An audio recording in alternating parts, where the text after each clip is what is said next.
Hello everyone, it is Joe here from OmniPoke, the channel that brings you guys everything Pokemon, and today, once again, we're doing a Fighting Bats deck list. I know I did one of these just not too long ago. It was based off of Michael Cornwall's top 8 UK Nationals list, and you'll notice already if you watch that video that this is a very similar list, but this is updated for post-Trump card. Michael didn't actually play Trump card in his own list, so it didn't really get affected too much at all. But Landorus Bats does just have a lot nicer matchups. I've actually been watching the the Denmark national stream, and I think 4 or 5 of the top 8 decks are all Lando Bats, so definitely a good deck post Trump card. And yeah, essentially it can put damage counters all over the board, really rush your opponent into never really getting fully set up, and you're taking prizes pretty much turn after turn, putting a lot of pressure on the opponent, and these knockouts can come not just on the active Pokemon but all over the board as well. So here we are, we're starting off with the 4 Hawlucha. I still rate Hawlucha as our main attacker, that's why we've maxed him out in here. He's a free retreater, non-EX with the fighting resist. This helps out in the mirror match, it also helps out against Donphan, so maxing it out is very, very nice. The reason why I say it's good against Donphan, not really as an attacker, but normally we're waiting around until we can get our Crobat as our attacker in the Donphan matchup. So having the resist can really prevent knockouts in the opening turns, which is also quite nice. The main reason why Hawlucha is really, really awesome is because he's a fantastic killer of Shaman EX. Flying Press, for the 60 damage, of course we go through resistance with his ability, means that we just need to find combo pieces such as Strong Energy, Muscle Band, Fighting Stadium. We can even use Bat Drops to help us get these knockouts. And for the most part, Hawlucha doing it for 1 energy, taking 2 prizes and only sacrificing 1 himself can really help us get KOs on these Shamans and finish our game a bit quicker. In general, other EXs we're 2-shotting, so still nothing really to sniff at, and we put pressure on the board really nicely, combining him with Bats to hit huge numbers.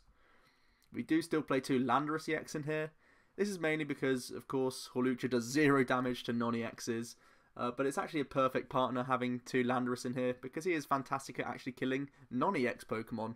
Stuff like Raichu, Eevee, even against the mirror match you can start killing other people's Bats. This is a fantastic way to win the mirror, actually. Hopefully we can get a game in a few moments against mirror matches. I know there's quite a few Landorus Bats on the ladder right now because it's definitely a fantastic deck. But yeah, Landorus really good at taking these knockouts on lower HP Pokemon. I know that Rayquaza at the moment, it's using Execute a lot, so we can really punish these sorts of players or their decks just through Hammerhead, taking again cheap prizes and threatening cards all over the board. It really complements the Bats as well, just having extra snipes all over. We can pretty much do 90 and 30 snipe to the bench in 1 turn if we have all the tools and everything else equipped to him, so that's just, obviously it's a good thing to have, like just so much damage for 1 energy. Then we have the 4-3-3 bat line, fairly thick line. It's all about using the surprise and sneaky bites for extra counters wherever we need to on the board.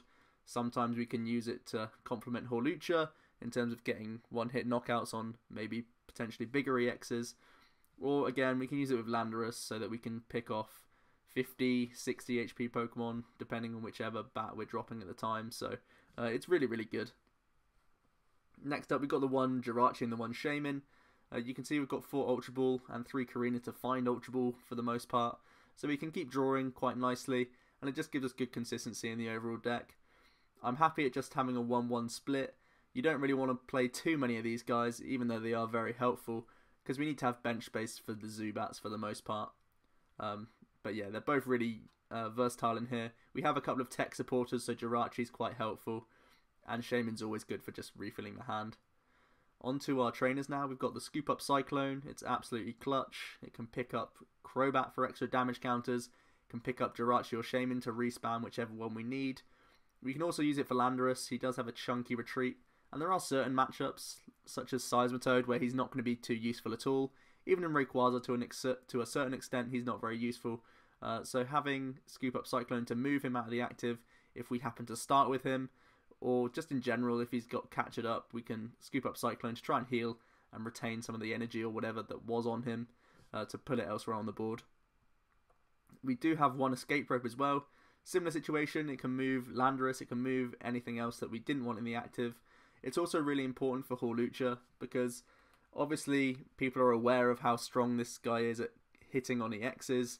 So clearly your opponent, for the most part, they're going to try and throw other things in the active position to shield their EX, if it's an EX focused deck at least, until they're ready to actually start attacking you back.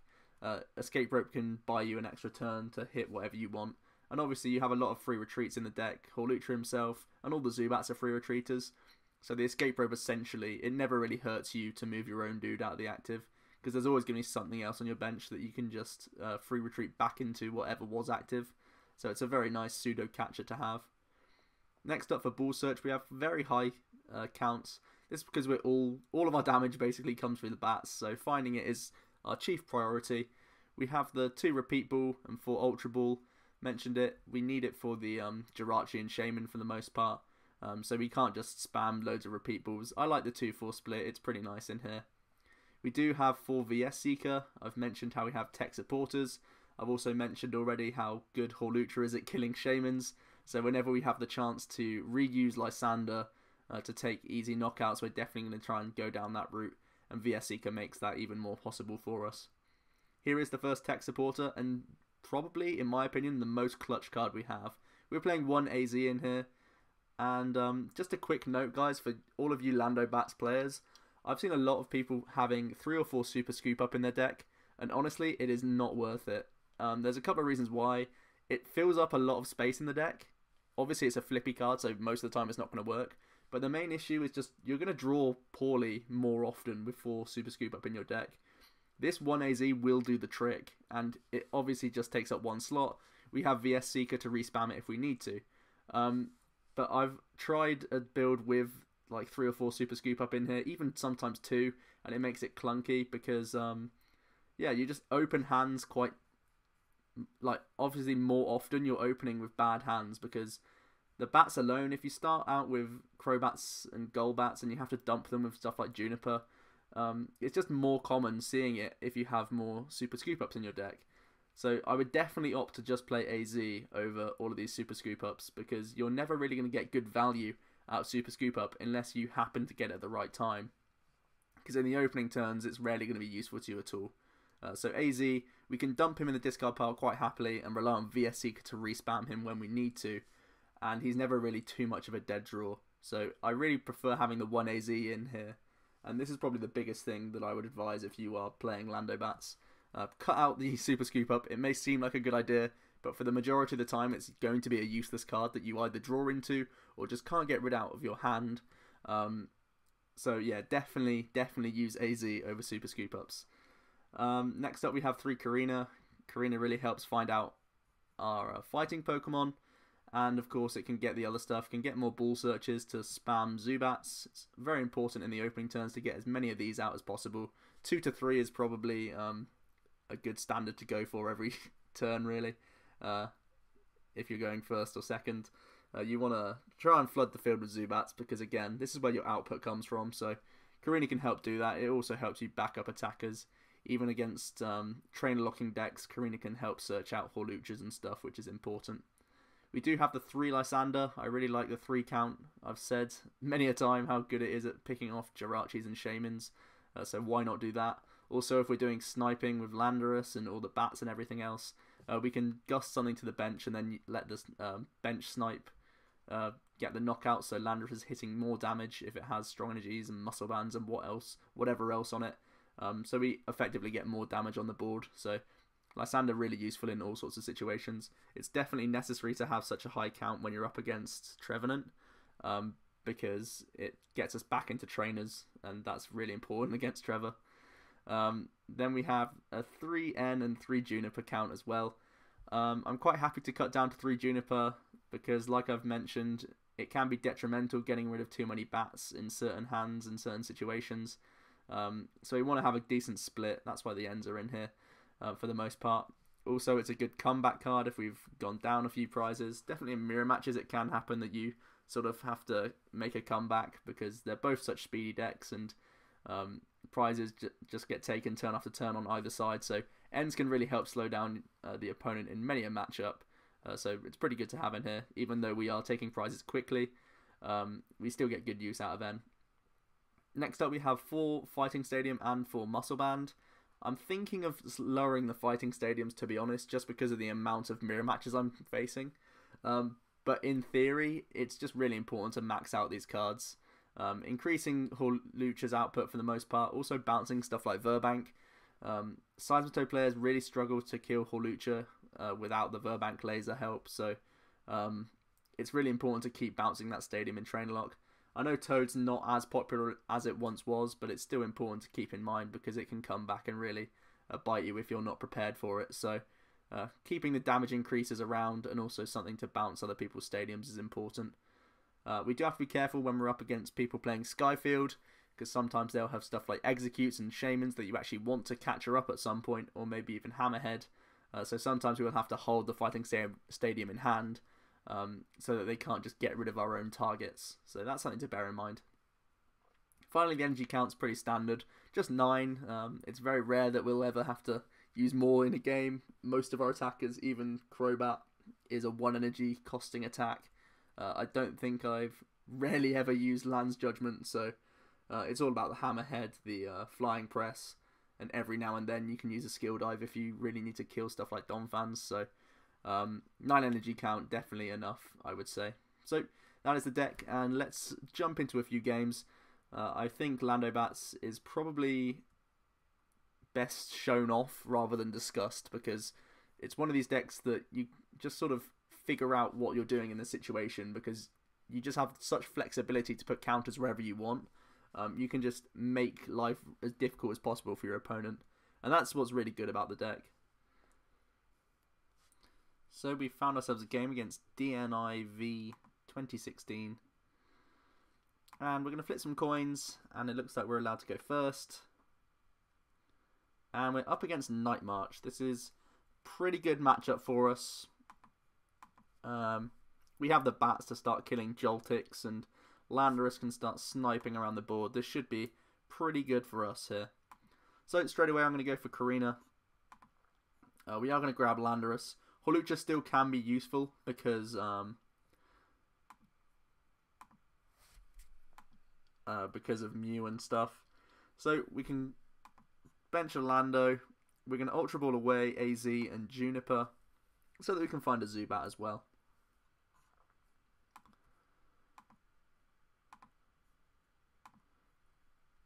We can attach an energy to Landorus and pass it over. We've got a pretty nice hand for next turn. Let's see what the Night March player can do. Unfortunately for Night March, it is one of these decks that just hits the face turn after turn. And this is where Lando Bats really does shine. We can put counters not only on the active, but all over their board and deal with their lower HP things, such as the Joltik that's sat right in front of us. So our opponent is getting up to some shenanigans here, some comp searches, some acrobikes going down. And our opponent's going to go for the Battle Compressor.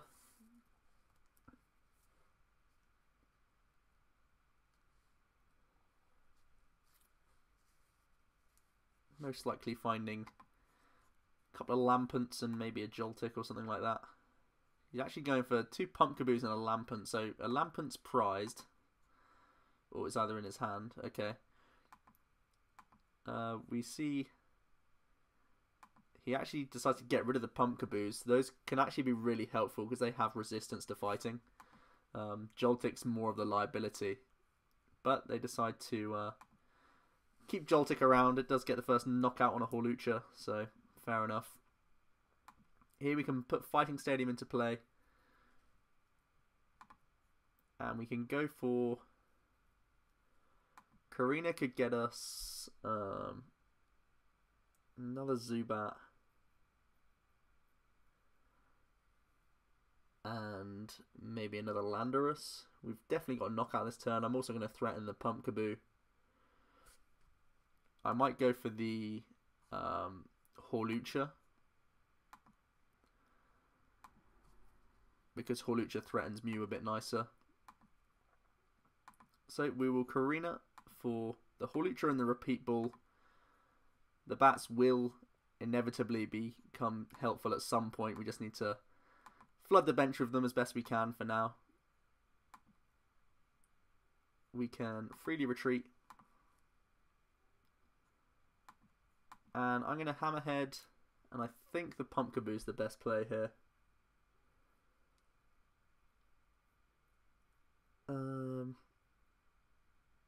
Although Hawlucha might struggle to get a knockout next turn, we don't have much support in the hand. Like, it's all based on one Juniper. So I'm going to put it on the Mew just to be safer. We do actually put a strong energy, so we've pretty much guaranteed a knockout on the Mew if it comes up. He is going to need DCE, Dimension Valley. Or so we see the Pumpkaboo come active. At the moment he's doing 2, 4, 6, 8, 2, 4, 6, 8, 10, 120 so far. That can be increased by more Battle Compressors, Muscle Band, maybe even Silver Bangle. You see a teammate, so that's pretty much guaranteed knockout. 2, 4, 6, 8, 10, 12. So a Battle Compressor plus either DC or Dimension Valley. If he has another one in hand of those 3 pieces, he'll get the knockout. If he has none of those pieces in hand, he might be in trouble here. Oh, just had to sneeze there. Tried to cover it as best I could. So there is a Dimension Valley. And there is a double colourless energy. And is he missing out on the KO? Yes, he is. That's really good for us. That's pretty much already game over. So we can put Fighting Stadium back in. Hammerhead is doing 30. No, it's doing 10 at the moment. It'll do 30 if we have Fighting or Strong Energy. And I think Juniper's best here. We just got to go aggro pretty much. We miss all sorts of bats. We could go for Escape Rope. 30, 50, 60, 70. 70. Yeah, I'm going to go for Escape Rope. And then we can just free retreat. Just so that we get more damage on. And it also forces him to find yet more energy. So, Hammerhead doing a 70 on the Mew. That's just one Golbat away. And the Pumpkaboo is damaged as well. We do see another Dimension Valley. Quite the stadium war going on right now. We're going to see a nice gold Ultra Ball for a Joltik. Then a Psychic Energy onto the Mew. And then a Shauna.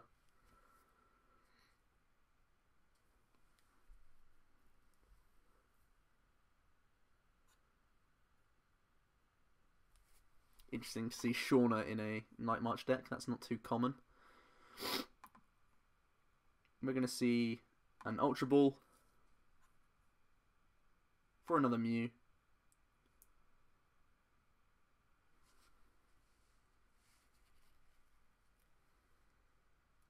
And we're going to get knocked out with Night March. Interestingly enough, they don't actually bench that other Mew.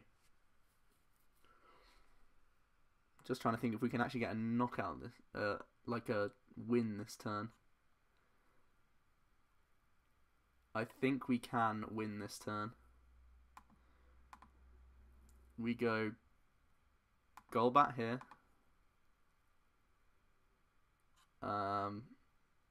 Yeah, we win. Scoop up Cyclone.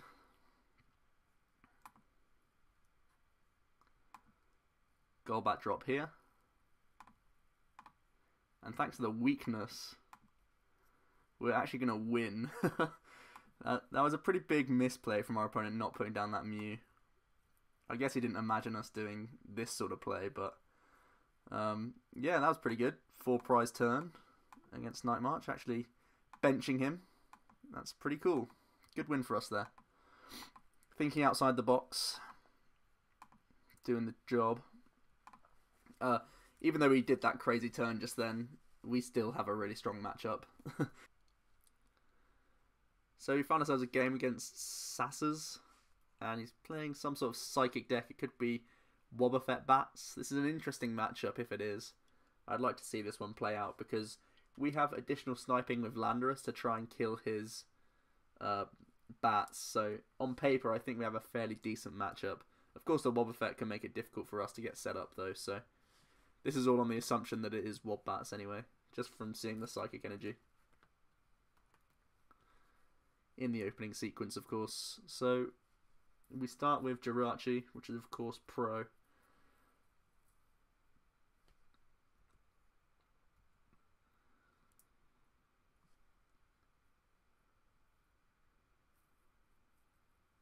And we'll see what our opponent's got here. There is a Zubat. It's actually the non-free retreating Zubat, which is interesting. An extra 10 HP. I don't think it's going to be too helpful to him. He puts another one on the bench, goes for a Mystery Energy as well. Muscle Band onto the other Zubat. Very interesting plays again from our opponent here. And we see a Sycamore getting rid of a few important things there, I think. The Scoop Up Cyclone going early is big for us. And we just see it pass. So we can Karina. And we're definitely going for Landorus here. And I don't think I particularly need to scoop up just yet. So if we have Escape Rope, that would be nice. Looks like that's prized, so we're forced into using our Scoop Up Cyclone. So both of us have used Scoop Up Cyclone quite early on. At least we actually got to use it rather than just dumping it with a Juniper. But we can attach Muscle Band, Strong Energy, and go for that Hammerhead. Getting a knockout and also threatening this Zubat. Unfortunately, we couldn't get any of our own ones out just yet, so we'll see what our opponent can do here.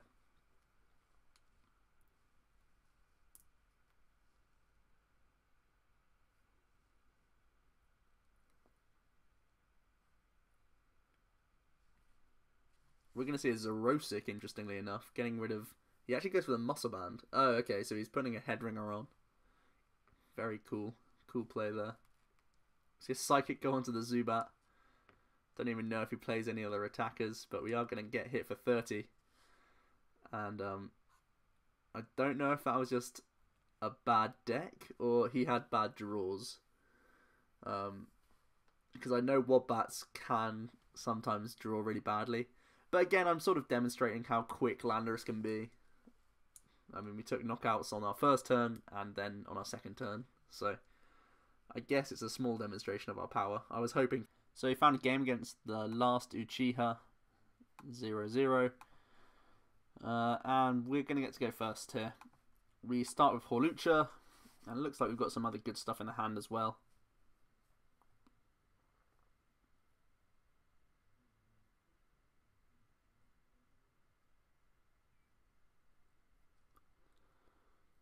And it looks like we're up against Seismitoad Manectric.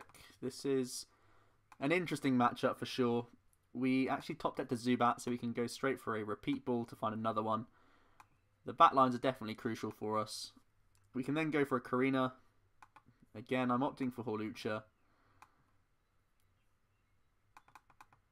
And I think I'm also going to go for Ultra Ball to find a Shaman EX.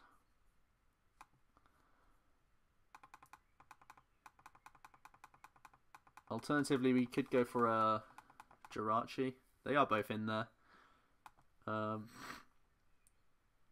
think Shaman's the better play just because we have VS Seeker. So we're going to put a Muscle Band onto Hawlucha. I'm actually tempted to get rid of this VS Seeker. Karina doesn't do too much for us when we're under Trainer Lock, so we can get rid of that to find ourselves Shaman for some more cards. Hopefully find some more trainers that we can play this turn. It's important to try and develop as best we can under this Trainer Lock. So we can get that Ultra Ball down. We can also go for a Scoop Up Cyclone. I'm going to still hold on to the Strong Energy. I'm not sure if our opponent plays Hammers. But it's important to bear that in mind. Could put another Muscle Band on. I'm going to put it onto Shaman just so that it doesn't get head-ringed. And we can pass the turn there. We've got a pretty perfect hand at this point. A Hawlucha is definitely going to be getting damage on.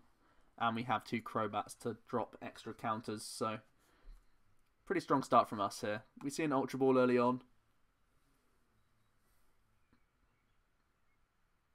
For a Trubbish. So it's also playing Garbodor. We're then going to see an N out of the Dream hand, unfortunately. And we still got a pretty workable hand, to be fair.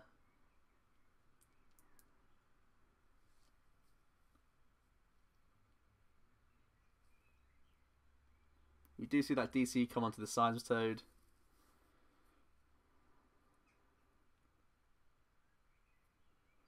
We also see a Laser. That does get a Tails, which is good for us. Interesting that when Garbodor does come online, we will have weakness on Manectric again, so that's something our opponent's going to have to be aware of. So here we can freely retreat to get ourselves out of some poison. We're going to go for a Golbat drop, I believe on the active is the best play here. It's also tempting to go for Trubbish, seeing as though we have got AZ as well. But if he just gets Garbodor, it's all sort of in vain. So I think we should just try and race prizes as best we can. We're doing 60, 70, 80, 100. The bat drops are probably... You know what, it's probably best to put them on the Trubbish. We're 2-shotting regardless on Seismitoad, so... We're going to go for this. And we can put Fighting Stadium into play. And hit for 120.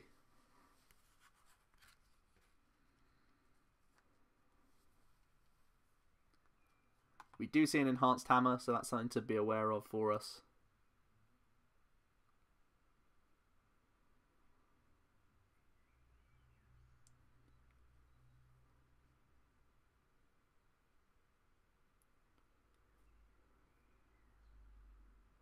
Floatstone goes onto the Trubbish as well. And we're going to see a Computer Search.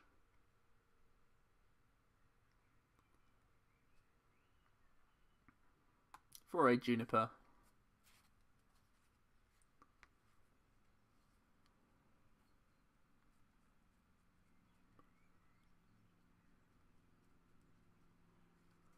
So we see a double colourless go onto the Manectric.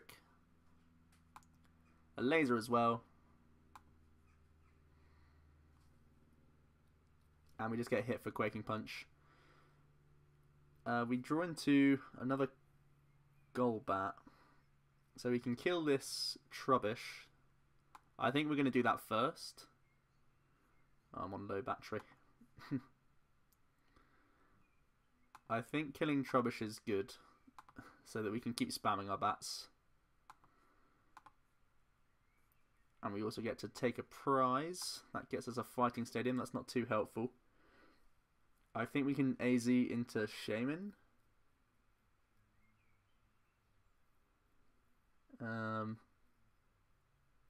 Yeah. AZing to Shaman's the best play here. Because if we just get an energy, we'll get another knockout. We do end up missing, which is somewhat of a shame. We can retreat into... I think Hawlucha's still the most preferable because they can always just retreat into Manectric if we want to go for like Crobat or anything. I guess we force an energy muscle band. Let's go into Crobat. And we'll pass.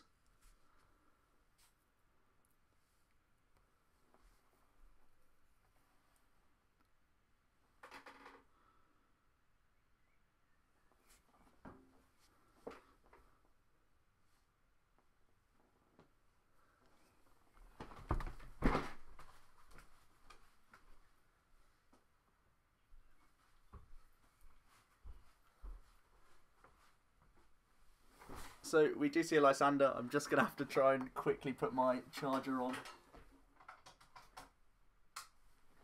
I was very unprepared for this. I thought I had decent battery life, but apparently not. Luckily, our opponent didn't do much that turn. So we just saw a Lysander knockout. Okay, so we can go back into Crobat here. And again, we're just shy of a knockout for now. I think N is our strongest play here.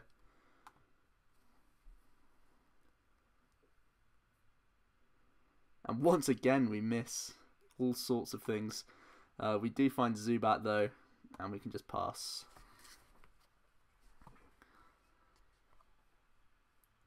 Fortunately for us, if it's a deck that has Manectric and Garb, it doesn't look likely that they're going to have all this healing. We see a VS Seeker for a Lysander. Looks like he's going to try and kill Hawlucha once again. We see Muscle Man go onto the Manectric also.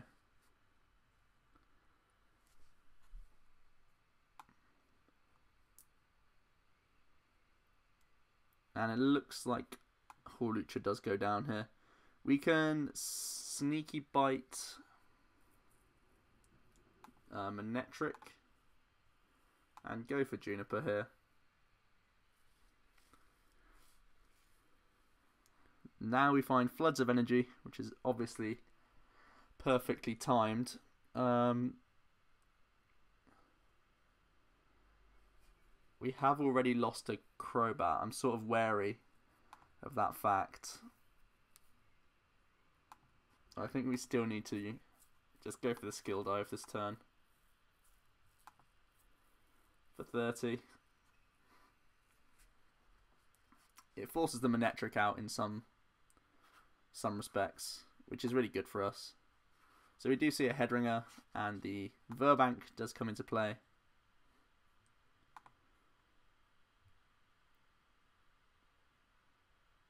We see another Seismitoad come onto the bench. Floatstone onto the Seismitoad, and then we do get hit with an N.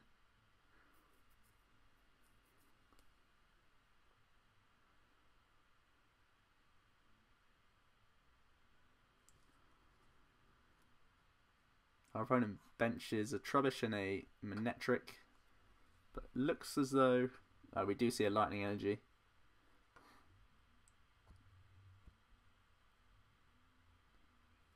Surprising that they don't go for the other Manectric. So he's happy to just Quaking Punch this turn, it looks like.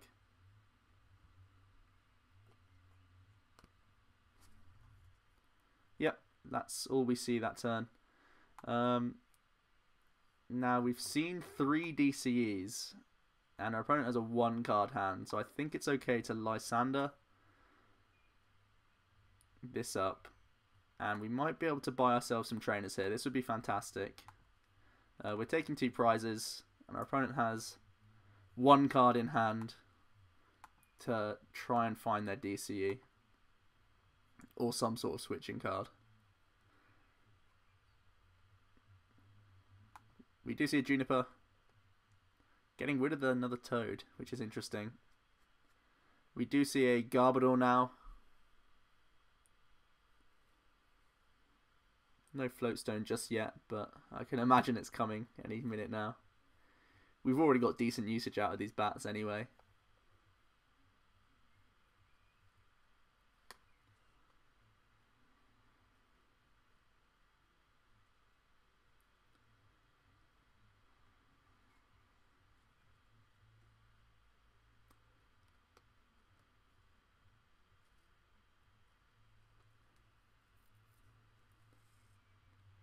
And it looks like our opponent's debating on what they can do here. We do see a Muscle Band onto the Garbodor. And just a pass, so we have found ourselves a turn of trainers, which is fantastic. It means that we can use VS Seeker to find ourselves Lysander. And our opponent was brave in putting that Muscle Band on. It was sort of begging to be Lysandered. I'm sort of tempted to hold on to Zubat just for bench space. But I think we sort of need to bench it. We're going to go for Repeat Ball. Find ourselves a Crobat. We obviously can't get usage out of it just yet. but we don't know when we're going to get trainers back. So we're going to go for Skill Dive for 60 thanks to weakness. And see if our opponent, seeing as though they didn't have a switching card for the Toad, I'm pretty certain they won't have one for Garbodor. Definitely if their main usage is Floatstone. We've already seen 2 in the discard. They probably tech like 1 switch or something. We're going to see a Colress from our opponent.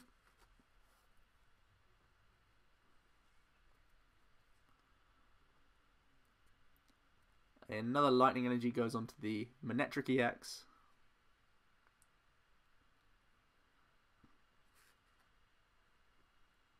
We do see a VS Seeker for a Lysander. And just a pass. So if our opponent's not actually going to be moving, I don't really see why we should take the knockout just yet. We're going to keep basically asking the question whether our opponent has a means of switching.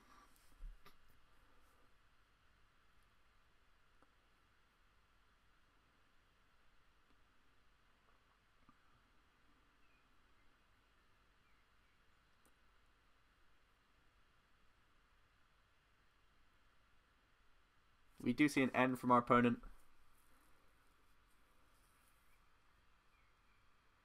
Looks like they were sort of hasty in going for that VS Seeker. A Muscle Band goes onto the Manectric and just a pass once again.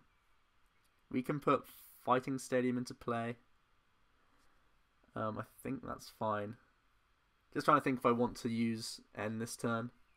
I don't think I even do. I think I'm happy to just go Fighting Stadium, attach to Hawlucha, and again go for the Skill Dive.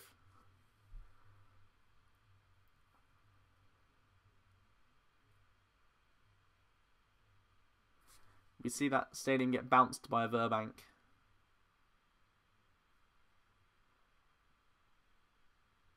And just passed again. Our opponent just has nothing, really. We're just going to keep sniping this Manectric until we win.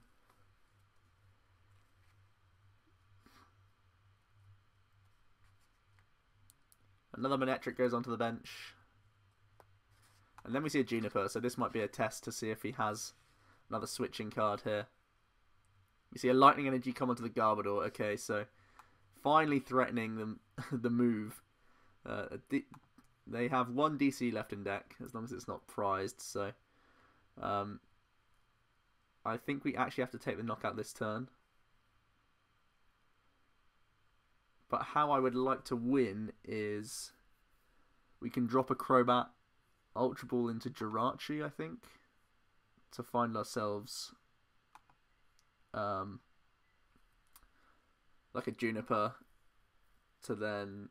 Oh no, we could Jirachi into AZ and win. Okay, so we can kill this Garbodor, and if we don't get Quaking Punched, we'll win next turn.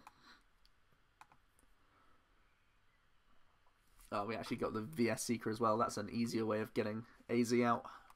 So we see a different Manectric come into the active. And it looks like attaching that Muscle Band to the Garbodor really was the downfall of our opponent.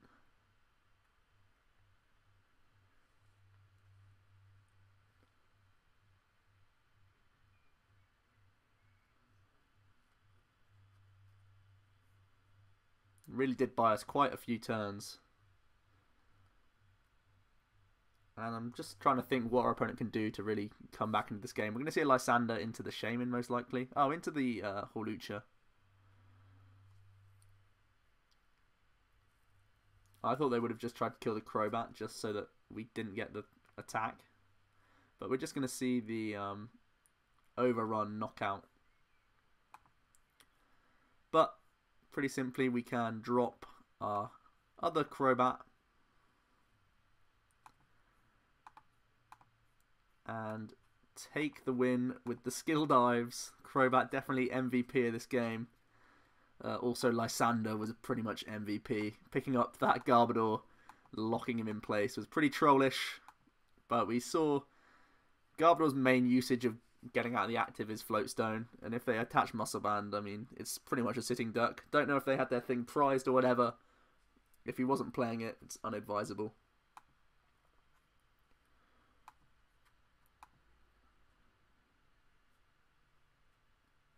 So we have a game against Centipede K's, and it looks like he's playing some sort of fighting build himself. So this could be an interesting game. We're going to get to draw one for a mulligan, and it looks like it's Wobbats. Oh, maybe not, maybe not. We can see a Wobbuffet and then a Dratini. Interesting. And we get End immediately as well.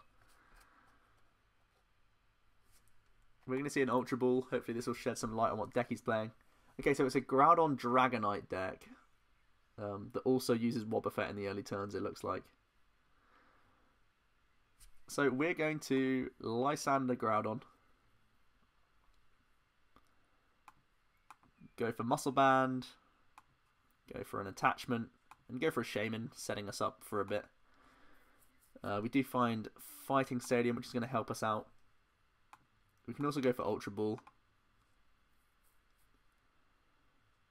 to find ourselves our first Zubat, and then we'll be using Scoop Up Cyclone. Very good start from us here. Just completely ignoring that Wobbuffet. It's another good reason why we have so many Lysander in here. Trying to deal with Groudon by catching up in this sort of situation. We see another attachment to the Groudon. Then they actually Juniper away a Primal. And we just win the game. Well, I guess that does sort of happen against Groudon. So... yeah, good couple of games there. Fighting Bats demonstrating its speed and power. Also, we stood up to a Toad deck, albeit the fact that we were able to catch her up Garbodor for a few turns. Don't know why I'm in the collection. I'm trying to be showing off my deck. But where is it? There it is. Yeah, this is a pretty good list. It's pretty much the same as Michael Cornwall, who has proven this deck to be effective, seeing as though he did top 8 UK Nationals. So, yeah, definitely try it out for yourselves, guys. Very powerful, hard-hitting, fast deck with answers to a lot of the things in the format. So, I think this is a real contender for Worlds and National events, if there's still any left, which I'm not sure about. But yeah, I've been Joe from OmniPoke, guys, and I'll see you guys next time.